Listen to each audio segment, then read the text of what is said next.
আসসালামু আলাইকুম এভরিওয়ান, কেমন আছেন সবাই? আশা করি সবাই ভালো আছেন। সিম্পল কুকিং বাই আশাতে সবাইকে স্বাগত জানাচ্ছি। আজকে আমি আপনাদের মাঝে খুবই মজাদার একটি মাছের রেসিপি শেয়ার করব, যা খেতে খুবই দুর্দান্ত। শীতকাল থাকতে থাকতেই এই রেসিপিটা আপনারা অবশ্যই ট্রাই করবেন। আশা করি অবশ্যই ভালো লাগবে। চলুন এবার মূল রেসিপিতে যাওয়া যাক। রেসিপি শুরু করার আগে আমি সবার কাছে ক্ষমা চেয়ে নিচ্ছি। ঠান্ডার কারণে আমার গলাটা কিছুটা বসে গিয়েছে, তার জন্য সবার কাছে আন্তরিকভাবে দুঃখিত। আচ্ছা, এবার মূল রেসিপিতে চলে আসি। রান্না করার জন্য নিয়েছি পাঙ্গাস মাছ।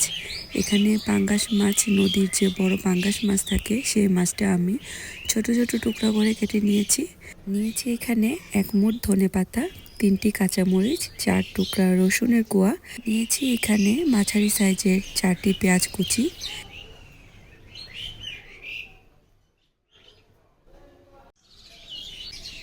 সবগুলো উপকরণ এক সাইডে রেখে এবার একটি ব্লেন্ডার জার নিয়ে নিচ্ছি।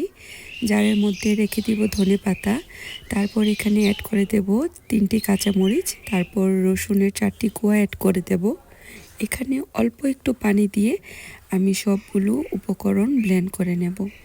ভিডিওর এই পর্যন্ত এসে যারা একটি লাইক দিতে ভুলে গিয়েছেন, অনুরোধ রইল একটি লাইক দিয়ে সম্পূর্ণ ভিডিওটি কন্টিনিউ করার জন্য। একদম মিহি করে ব্লেন্ড করে নিতে হবে।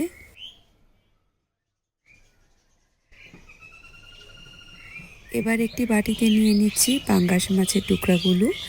এখানে অ্যাড করে দেব স্বাদ মতো লবণ, অ্যাড করে দেব হাফ চা চামচ হলুদ গুঁড়া, অ্যাড করে দেব হাফ চা চামচ লাল মরিচের গুঁড়া। লাল মরিচের গুঁড়াটা দেওয়ার কারণ হলো মাছের মধ্যে যেন সুন্দর একটি কালার আসে, সেই জন্য আমি মরিচের গুঁড়াটা অ্যাড করে নিচ্ছি। তারপর ভালো করে মাখিয়ে নেব। এভাবে মাখিয়ে আমি 10 মিনিটের জন্য রেখে দিব।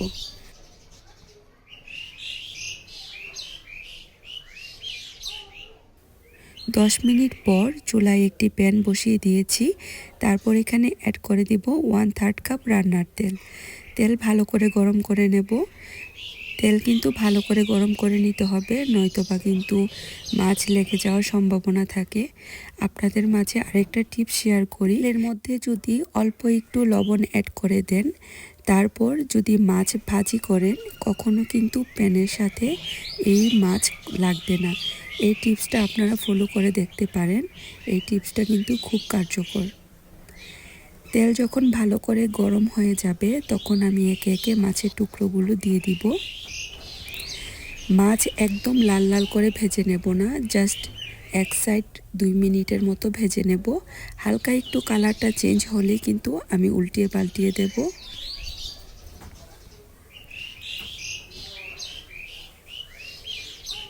দুই সাইড হালকাভাবে ভেজে এবার একে একে সবগুলো মাছ আমি তুলে নেব। মাছ ভাজার সময় অবশ্যই চুলার আঁচ মিডিয়াম টু হাইতে রেখে ভাজি করবেন। এতে মাছের ভিতর কখনোই তেল ঢুকবে না। মাছ খুব সুন্দর করে ভাজা হবে। মাছ ভাজা হওয়ার পর আমি সবগুলো মাছ তুলে নিচ্ছি।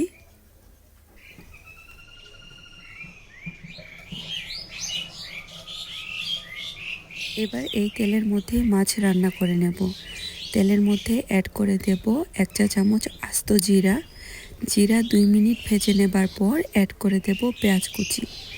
পেঁয়াজ কুচি অ্যাড করার পর চুলার আঁচ মিডিয়াম টু হাইতে রেখে আমি ভালো করে ভেজে নেব। একদম লাল লাল করে ভেজে নেব না, জাস্ট কালারটা একটু পরিবর্তন হবে, তখন অ্যাড করে দেব এখানে একটি টমেটো কুচি। টমেটোগুলো ছোট ছোট টুকরা করে কেটে নিয়েছি।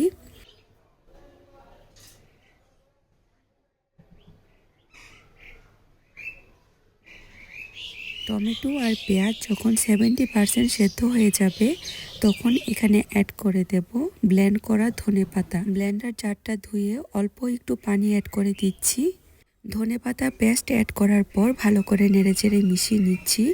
এই রান্নাটা মূলত এই ধনেপাতা বাটাটার কারণে কিন্তু খেতে খুব ভালো হয়। সম্পূর্ণ ফ্লেভারটা শুধু ধনেপাতারই থাকে। অন্যান্য মশলা যদি ব্যবহার করি, এখানে কিন্তু ধনেপাতার ফ্লেভারটা তেমন পাওয়া যাবে না, সেজন্য অন্যান্য মশলা খুব কম পরিমাণে ব্যবহার করতে হবে। এখানে কালারের জন্য দিয়ে দিচ্ছি হাফ চা চামচ হলুদ গুঁড়া, হাফ চা চামচ লাল মরিচের গুঁড়া, স্বাদ মতো লবণ। তারপর এখানে অ্যাড করে দেব হাফ চা চামচ ধনিয়ার গুঁড়া। সবগুলো উপকরণ ভালো করে আবারও নেড়েচেড়ে মিশিয়ে নিচ্ছি। আমি কিন্তু আবারও বলছি, এখানে বেশি মশলা ব্যবহার করা যাবে না। বেশি মশলা ব্যবহার করলে কিন্তু একদমই ধনেপাতার ফ্লেভারটা পাওয়া যাবে না। শীতকালে ধনেপাতার কিন্তু অন্যরকম একটি মজাদার ফ্লেভার থাকে, যা অন্যান্য সময় পাওয়া যায় না। সেজন্যই শীতকালীন থাকতে থাকতেই এই রেসিপিটা আজকেই ট্রাই করুন। খুবই সুস্বাদু হয় এই ধনেপাতার মাছ ভুনা রেসিপিটা। ঢাকনা দিয়ে ঢেকে মশলাটা 5 মিনিটের মতো কষিয়ে নিয়েছি। তারপর ঢাকনা তুলে আবারও ভালো করে নেড়েচেড়ে মিশিয়ে দিচ্ছি। মশলা থেকে যখন তেল কিছুটা ছেড়ে দিবে তখন অ্যাড করে দেব এখানে মাছের টুকরা অ্যাড করার পর মশলার সাথে ভালো করে নেড়েচেড়ে মিশিয়ে নেব। আমার এই সিম্পল রান্নাগুলো যদি আপনাদের কাছে ভালো লেগে থাকে, প্লিজ সবাই লাইক, শেয়ার, কমেন্টস করবেন। আর যারা আমার চ্যানেলটি এখনও সাবস্ক্রাইব করেননি, সবাই প্লিজ সাবস্ক্রাইব করে আমার সাথেই থেকে যাবেন। সুন্দর সুন্দর কমেন্টস করবেন। আপনাদের সুন্দর কমেন্টস আমার পরবর্তী ভিডিও বানাতে অনেক বেশি উৎসাহিত করে। মাছগুলো মশলার সাথে খুব সুন্দর করে 2 মিনিট পর্যন্ত কষিয়ে নেব। তারপর এখানে 1/3 কাপ পানি অ্যাড করে দেব। এটা গ্রেভির জন্য অ্যাড করছি। তারপর মাঝখান দিয়ে কেটে 2টি কাঁচামরিচ অ্যাড করে দেব। ঢাকনা দিয়ে ঢেকে 5 মিনিট পর্যন্ত রান্না করে নেব। 5 মিনিট পর ঢাকনা তুলে মাছগুলো উল্টিয়ে পাল্টিয়ে দেব।